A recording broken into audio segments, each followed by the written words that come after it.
नमस्कार दोस्तों, आज इस वीडियो के अंदर एक यूनिक मामला सामने आया है जो मैं आप लोगों के सामने डिस्कस करने के लिए आया हूं।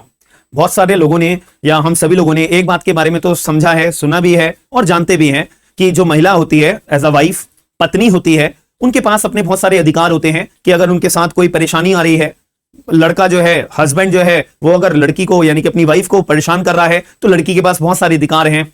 वो मेंटेनेंस क्लेम कर सकती हैं, डोमेस्टिक वायलेंस के अंदर केस फाइल कर सकती हैं, आईपीसी के अंदर क्रुएल्टी के मुकदमे दायर कर सकती हैं। अब तो नया कानून आ चुका है भारतीय न्याय संहिता, उसके अंदर प्रोसीडिंग स्टार्ट कर सकती हैं, डिवोर्स प्रोसीडिंग स्टार्ट कर सकती हैं, जुडिशियल सेपरेशन प्रोसीडिंग स्टार्ट कर सकती हैं, रेस्टिट्यूशन ऑफ कॉन्जुगल राइट की अपनी पिटीशन फाइल कर सकती हैं, और भी बहुत सारे अपने प्रावधान होते हैं कि यहां पर मेंटेनेंस के सीआरपीसी अगर 125 की बात करी जाए तो वहां पे केस दर्ज कर सकते हैं। अब भारतीय नागरिक सुरक्षा संहिता सेक्शन 144 के अंदर केस दायर कर सकती हैं, और हिंदू मैरिज एक्ट अगर दोनों लड़का लड़की हिंदू हैं तो section 24, section 25 internal maintenance claim करा जा सकता है। और भी बड़े बड़े प्रावधान हैं जहां पे पत्नियों को, वाइफ को अपने अधिकार दिए हुए हैं। अब यहां पे एक सवाल ये आता है जो इलाहाबाद हाईकोर्ट के सामने एक यूनिक बात सामने आई है कि अगर बात करी जाए लड़के के मां की यानी कि सास की, जो पत्नी है उसकी सास की अगर हम बात करी जाए तो अगर सास को परेशान करा जा रहा है, एक बहू जो है वो अगर अपनी सास को परेशान करती है या बहू जो है अपने रिलेटिव्स को बुलाकर सास को परेशान कर सकती है, तो क्या सास के पास कौन कौन से अधिकार हैं कि वो अपने बहू के खिलाफ केस फाइल करे, अपनी बहू के खिलाफ जो है रिलीफ मांग सके?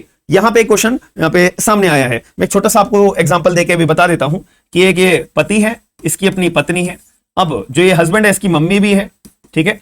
अब ये जो वाइफ है ये मम्मी को परेशान कर रही है, तो यानी कि ये वाइफ हुई और ये मदर हुई, तो वाइफ की ये मदर क्या लगी? मदर इन लॉ लगी, सास लगी। तो अब ये परेशान करे जा रहा है। अब हम इस पर्टिकुलर वीडियो के माध्यम से एक बात ये समझेंगे, 2025 का केस है, केस का आपको नंबर भी दिखाई दे रहा होगा। आप में से बहुत लोग बोलते हैं सर मेरे को जजमेंट की कॉपी नहीं मिलती है, तो आपके पास बस केस का या तो नंबर होना चाहिए या पार्टीज का अपना नाम होना चाहिए। तो इसकी मदद से आप कोई भी इंडिया के कोई भी कोर्ट का जजमेंट बहुत आसानी रूप से निकाल सकते हो, ठीक है जी। तो अब यहां पे हमारे को समझना है कि मदर के पास क्या रिलीफ है भैया, ये क्या क्या कर सकती है। तो यहां पर मदर ने एक अपना कदम उठाया था कि मदर इन लॉ ने अपना एक कदम उठाया था। मदर इन लॉ ने केस फाइल कर अपनी बहू के खिलाफ under domestic violence act, under domestic violence act, protection of women from domestic violence act, ये हमारा कानून है 2006 का। तो यहां पर केस फाइल करा।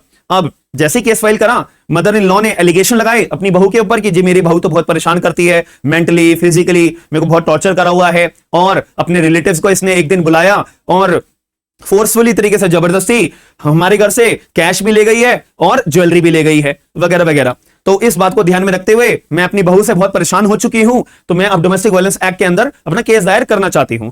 तो जैसी मैजिस्ट्रेट के पास में एप्लीकेशन लगी, देन मैजिस्ट्रेट साहब ने अपना कंप्लेंट को पढ़ने के बाद में, संज्ञान लेने के बाद में, मटेरियल जो प्लेस करा गया विद द कंप्लेंट उनको ध्यान में रखते हुए समन जारी कर दिए किसको?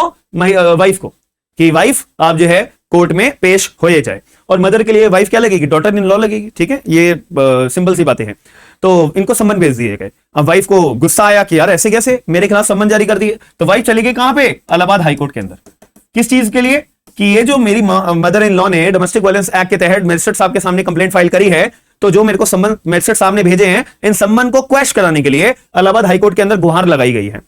तो यहां पे थोड़ा सा मैं आपको एक बेसिक मामला समझा देता हूं, जो थोड़ा टेक्निकल आपको लग गया होगा। मैं आपको थोड़ा बेसिक मामला समझा देता हूं कि अब डोमेस्टिक वायलेंस एक्ट के अंदर केस कौन कौन दायर कर सकता है। भाई देखो, वो लोग जिन दो लोगों का आपस में डोमेस्टिक रिलेशनशिप अगर है।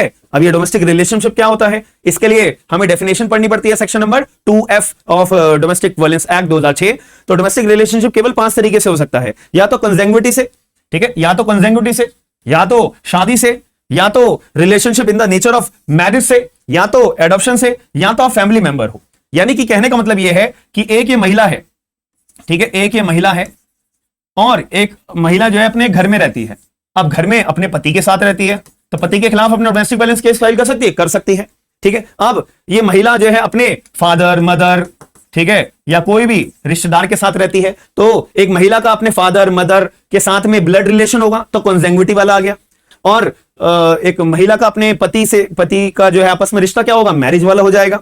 अब relationship in the nature of marriage, अब इसकी मैं छोटी सी सिंपल सी बात कर देता हूं, यानी कि एक लड़का और एक लड़की, मैं एक महिला की बात करूं और एक बॉय की बात करूं, ठीक है, एक महिला और एक आदमी, दोनों शादीशुदा नहीं है, लेकिन एक घर में रहते हैं, एक छत के नीचे रहते हैं, और इस तरह से रहते हैं जैसे कि दुनिया वालों की नजर में ये माना जाता है कि हाँ यार इन्होंने शादी नहीं करी है, लेकिन ये शादी की तरह अपना जीवन व्यतीत करते हैं। तो क्या उस केस में अगर लड़का जो है लड़की के ऊपर मेंटल टॉर्चर करे, डोमेस्टिक वायलेंस करे, तो क्या बिना शादी करे भी महिला उस अपने बॉयफ्रेंड के ऊपर केस दायर कर सकती है? कर सकती है, बिकॉज इनका रिश्ता क्या माना जाएगा? Relationship in the nature of marriage. और एडॉप्शन का बच्चा फिर फैमिली मेंबर। अब एक महिला जो है अपने सास के साथ रहती है, जिसको मैं बोल सकता हूं mother in law, father in law, ठीक है, और भी जो रिश्तेदार होते हैं, तो ये आपस में मिलकर एक फैमिली मेंबर बना रहे हैं, बिल्कुल बना रहे हैं। तो ऐसे केस में ये महिला अपनी मदर इन लॉ के ऊपर डोमेस्टिक वायलेंस केस दायर कर सकती है? कर सकती है। लेकिन अब उल्टी बात करी जाए, यार ये मदर इन लॉ भी तो महिला है, ये मदर इन लॉ भी तो महिला है, तो ये भी तो अपनी सास के अपनी बहू के साथ रहती है, तो ये भी तो अपने आप में फैमिली मेंबर के तौर पे ट्रीट करा जाएगा।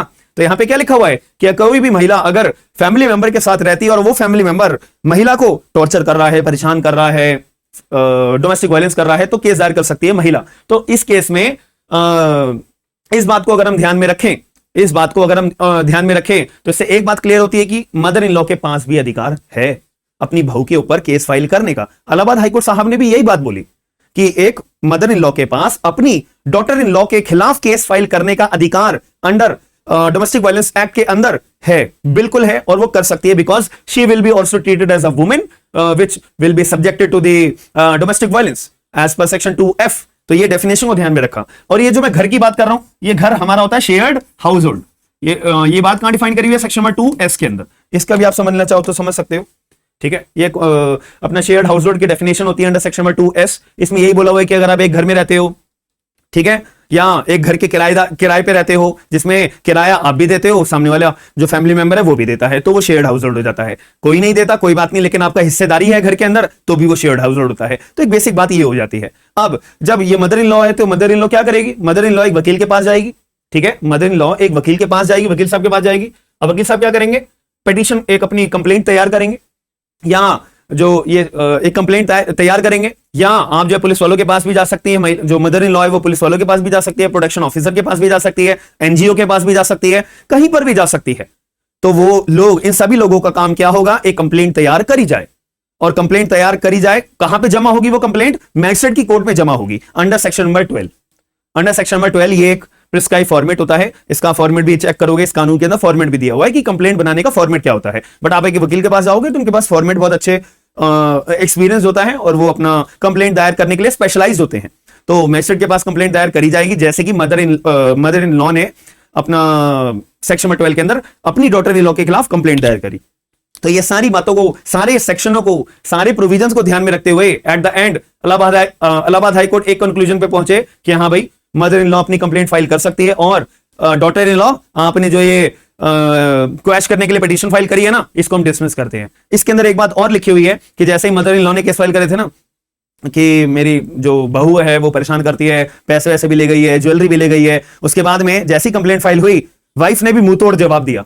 वाइफ ने भी क्या कहा? कोई बात नहीं, मैं जो है डोमेस्टिक डाउरी प्रोहिबिशन एक्ट के तहत जो वाइफ थी, पत्नी थी, उसने भी एफआईआर दर्ज करा दी। प्लस सेक्शन 125 सीआरपीसी के अंदर भी वाइफ ने भी जो है मेंटेनेंस का क्लेम दायर कर दिया। जैसे मैंने आपको ऑलरेडी वीडियो के स्टार्टिंग में बताया था कि एक महिला के पास, एक वाइफ के पास कौन कौन से प्रावधान है, कहां कहां वो केस दायर कर सकती है, वगैरह वगैरह। और जो डिस्प्यूट चालू हुआ था, वो डिस्प्यूट केवल एक ही रीजन की वजह से हुआ था कि जो पत्नी थी, जो वाइफ थी, वो अपने पति से बोलती थी कि भाई देखो मेरे को इन परिवार वालों के साथ नहीं रहना है, हम जो है अलग अपना घर खरीदेंगे, वहां पे रहेंगे, मेरे को तुम्हारी फैमिली के साथ नहीं रहना है। अब इस बात की वजह से मदर इन लॉ जो है ऑब्जेक्शन रेज करते कि नहीं नहीं साथ में ही रहना है। अब जैसे ऑब्जेक्शन रेज करा तो जो डॉटर इन लॉ थी उन्होंने फिर अपना डोमेस्टिक वायलेंस करा, जो एलिगेशन कंप्लेंट के अंदर दायर करे हुए हैं। अब बाकी देखा जाएगा कि अब तो संबंध जारी करने का तो अधिकार जो मैजिस्ट्रेट कोर्ट ने जारी करा है वो बिल्कुल वैलिड है, लीगल है, और कंप्लेंट दायर करी जा सकती है। इलाहाबाद हाई कोर्ट ने इसको कैश करने से मना कर दिया है। अब आगे जो प्रोसीडिंग चलेंगी फैक्ट्स एंड सर्कमस्टांसेस के बेसिस पे वो देखा जाएगा। But for your kind information और नॉलेज के पर्पस के लिए मैंने आपको ये डिटेल बता दी है कि ये जो कंप्लेंट केसेस, जो ये कंप्लेंट फाइल करी गई है, ये after the domestic violence act file करी गई है। तो ये एक तरह से इंटेंशनल केस भी हो सकते हैं बदनाम करने के लिए। तो इन पर्टिकुलर केसेस को अगर हमें क्वैश कराना हो तो वो हम क्वैश कैसे करा सकते हैं? कोई मुझे इसके अगर आप जानकारी रखते हो, एक अच्छे एडवोकेट हो और सीनियर एडवोकेट हो, एक्सपीरियंस एडवोकेट हो, तो आप इस कमेंट बॉक्स के अंदर अपना एक ब्रीफ पॉइंट ऑफ व्यू जरूर बताइएगा, ताकि मेरे साथ साथ और जो बाकी जूनियर एडवोकेट्स भी होंगे, लॉ स्टूडेंट्स भी होंगे, वो भी समझ पाएंगे। तो ये वीडियो के माध्यम से जो एक मैंने क्लैरिफिकेशन आपको देना चाहा था, एक यूनिक बात आपको समझानी चाहिए थी, तो आई होप आपको समझ में आ गई होगी। फिर भी आपके मन में अगर कोई डाउट रेज होता है या आपका कोई भी पॉइंट ऑफ व्यू रेज होता है, तो कमेंट बॉक्स के अंदर वो अपना आप पेश कर सकते हो। साथ में वीडियो को लाइक करके, शेयर करके आप लोगों को अवेयर जरूर करिएगा। और जो मैंने आपको प्रावधान बताए हैं, ये सेक्शन आपके टिप्स पे होने चाहिए, डेफिनेशन आपके टिप्स पे होनी चाहिए, तभी तो आप कोर्ट में अच्छे से प्रोसीड कर पाओगे और कंटेंशन रेज कर पाओगे। तो ये आपको अगर जानकारी पसंद आई है तो वीडियो को लाइक शेयर सब्सक्राइब जरूर करेगा। और ऐसी डेली वीडियोस आप देखना चाहते हो तो हमारे चैनल को सब्सक्राइब जरूर करेगा। मिलते हैं नेक्स्ट वीडियो के अंदर। थैंक यू, धन्यवाद।